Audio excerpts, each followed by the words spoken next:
Nagluto ako ng binagoongang gulay ng mga bagong pitas at nag-ihaw rin ako ng isang pirasong patola na ulam namin ngayong tanghalian.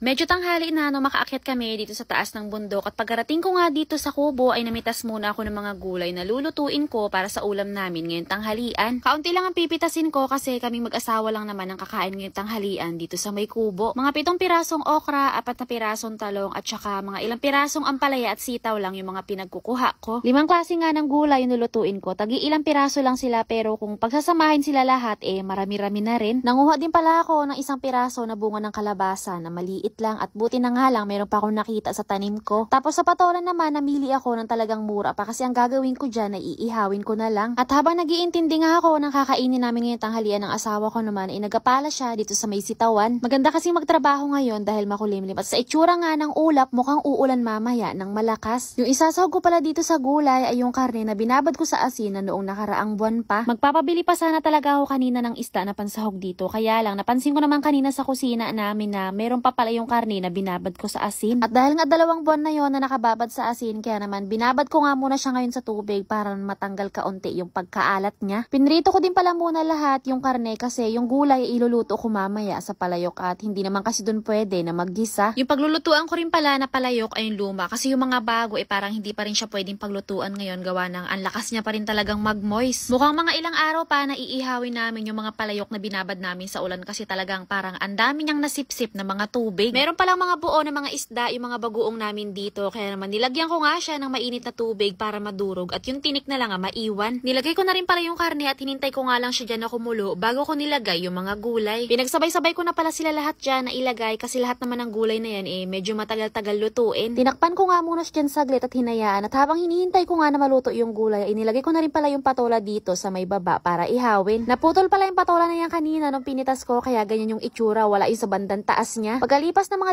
5 minuto, luto na rin pala yung niluluto ko na gulay kaya naman hinango ko na nga rin siya at maya-maya nga lang din konti ay luto na rin yung iniihaw ko na patola. At bago nga hiwain, kinuskus ko lang pala yung balat ng patola para matanggal yung mga uling-uling niya. Siguro marami sa inyo ang hindi pa nakakakain ng inihaw na patola. Masarap ang inihaw na patola basta bagong pitas at murang-mura pa. Tinimplahan ko lang din pala siya dyan ng sausawa niya na bagoong at saka suka at pagkatapos nga niyan ay nagsimula na kaming kumain ng tanghalian. Pagkatapos kumain ng tanghalian ay pumunta na rin pala kami dito sa mga tanim namin ng mga sitaw at saka mga pipino para maggambol-gambol at saka gumawa ng mga balag. Sa susunod na araw pala sa tingin ko hindi na ako gagamit ng liting kasi meron akong in-order sa online na pambalag kaya mas mapapadali yung paggawa namin dito. Maya-maya nga lang din konti ay tumigil na ako dyan sa paglagay ng liting at pinuntahan ko nga yung tanim ko naman at tinitingnan ko nga dito kung meron na ba siyang laman. Meron siyang mga naging laman na mababaw lang kaya naman yun nga yung tininan ko at nakita ko nga ng mga mura pa sa tingin ko siguro mga 3 linggo pa at pwede na rin to. At siguro mga 2 araw pa rin matatapos na tong gawain namin dito sa sitawan. At yung sinibak pala ng asawa ko kanina na mga panggatong ay nililom ko at baka mamayang gabi ay umulan. Sayang naman dahil tuyo na to. Bago nga umuwi, piniling-piling ko din pala muna yung isang buwig na saging para ilagay sa sako. Natumba pala yung puno ng saging na to kaya mura pa yung mga laging laman niya. At ang gagawin na nga lang namin dyan ay iba-banana chips namin. At pagkatapos pala niyan ay umuwi na rin kami ng asawa ko. See you lang for today's video. Thank you for watching!